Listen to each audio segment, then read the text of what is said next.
Good afternoon, sir. Good afternoon. Nice to meet you. Yes, And sir. we had such a wonderful session today. It was very stimulating and it was inspiring as well. My name is Mashuka. I'm a student recruit at CAPS.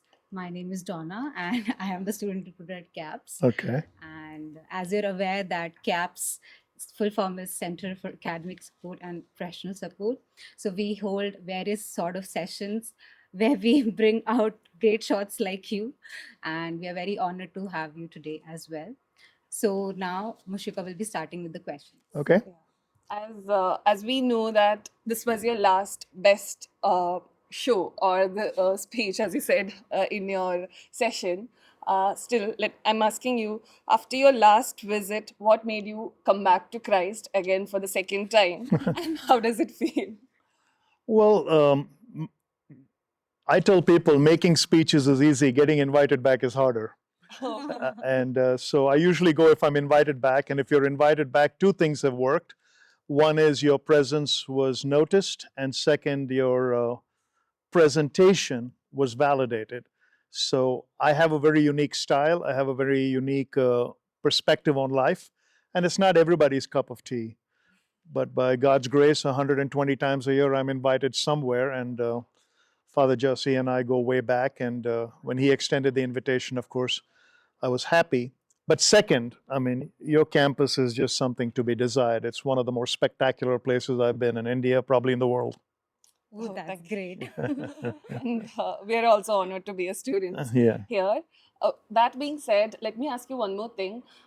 So we are also working in different centers, organization within the campus itself, finding time and scheduling our routine like that. So how do you manage all this, traveling back and forth and giving speeches, Uh, sessions? yeah, mine is an anomaly, but for the most part of my life, I practice a four approach to time management, a four block approach. Given the course of the year, I make sure that some percentage of my time is personal, some percentage of personal meaning with my wife and all that, family. Some part of it is professional. I have a very small percentage of my life allocated to my superiors, even though I have a few partners, they're not my bosses. But technically, I try to allocate time to meet with them, but that's very little. And then I have task time, the things I do. So a majority of my time is spent in either preparation or presentation. But my downtime is downtime. So when I go home, I don't do anything. Anila handles the contracts, Anila handles all the accountants. I don't participate in anything of the business. I am the product, and she lets me be the product. Okay. So the next question I want to ask is basically, I've seen your two sessions and you are so funny. And the one sentence that you spoke today was money is not everything, but it is close to oxygen. How do you think being funny is very important in giving motivational speeches? I think it's important because the average attention span of a person around the world is between 7 to 9 minutes, because that's when the television breaks for commercial. An engaging communicator would always do three things. They would be on, that means they'd get on time. They'd be good, they'd deliver, and they'd be gone, they'd be done. So I use that approach to gauge my presentation. I use the 7 to 9 minutes to say something of shock value or humor value or emotional value every 7 to 9 minutes to keep them attentive. And I teach in learning bites. Humor is a very important part of that learning bite. But if you've noticed, I never say funny things, I tell things funny. I make average things sound good. And to that end, if anybody wants to be an aspiring speaker, focus on the inflection of your ability and it will engage audiences. That way, you don't need to increase your vocabulary. Your inflection allows you to say the same thing in multiple ways. So, That's great. All right. So I was, as you were highlighting the fact that focusing on our vocabulary and telling it in a way, in a style.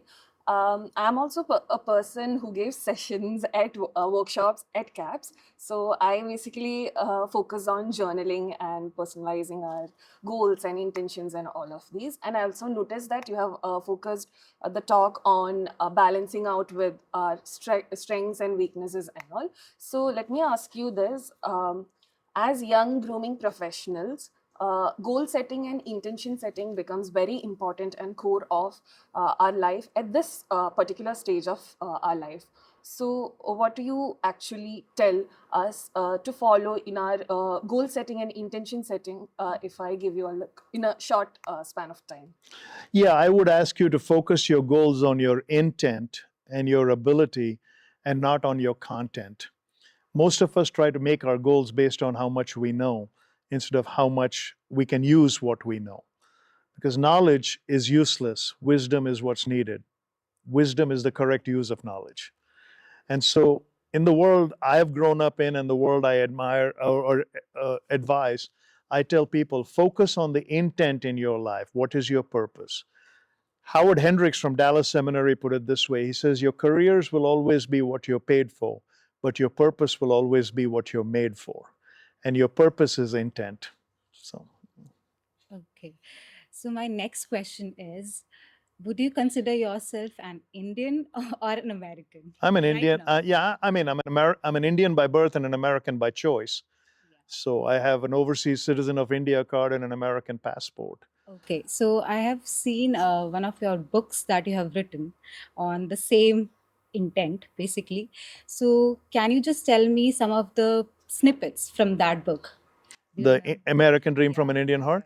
yeah. Yeah, one of the snippets is hitch your wagon to a star, which is how do you ascribe to greatness? Is find where greatness is and go chase it. There's another one on gratitude. Hmm. There's another lesson on saying thank you to those that make it. I have an ode to my father in that, and so I put lessons from my mother and father in that. So the American dream from an Indian heart was just that. It's my Indian identity, the dignity, the loyalty, the stability, the love, the compassion that my upbringing taught me that allowed me to excel in the West. And I tell people in the West, you don't have problems till you've seen the problems we came through. So, yeah, so that book, yeah, is very dear to my heart. It's my first book and it's still in print. So, Yeah, yeah. I have just read some of the reviews as well, and people were saying that you're being a great speaker. You have written something which is like, bringing back to the roots. Someone who is talking about the roots. yeah, So it was a great read. I just read the reviews as well. thanks. Yeah. Sir, also that I'm a person who actually believes let's not learn from our own mistakes or our own experiences. Let's learn from the mistakes others do as well. Sure. So let me ask you, if you get a chance to go back to your college and you will stick to 3 habits or 3 things that you want, that you would like, or that you would encourage us to stick to, and 3 things that you will avoid as well. What would it be? I don't know about three, but I can think of at least one or two. Okay. Um, for us, Sundays, I think, were the days where we had our quote unquote at that time the badakana for they had chole bhature on Sunday. For us, it was a luxury. So that was the day everybody took a leisurely bath in the morning. They did their laundry. So I tell people, let Sundays be Sundays or Saturdays be Sundays, but pick. I would go back and I wouldn't change that.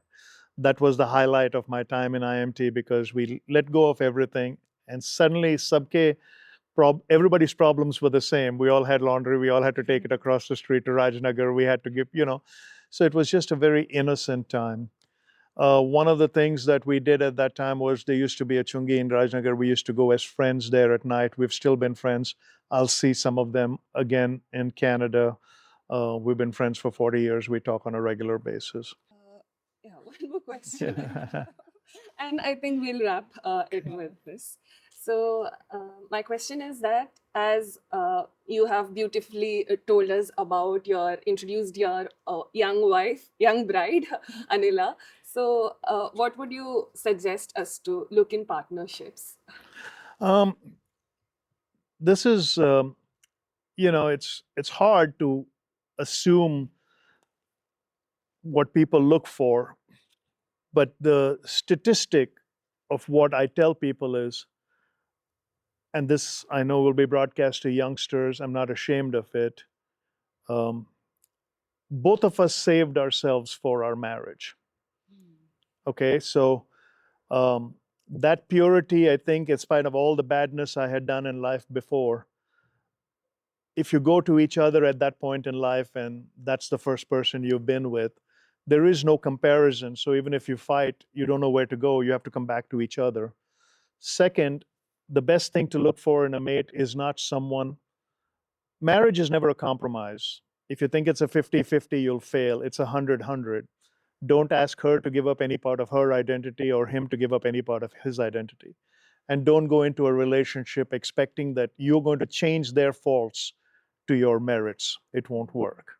Make sure that whoever is you're choosing, whoever you're accepting, you're willing to accept 100% of them, give them your 100%.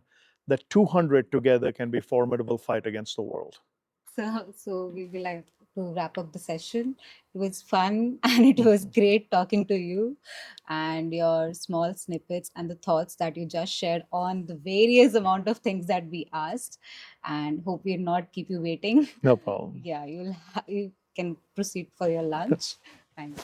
Thank you so much.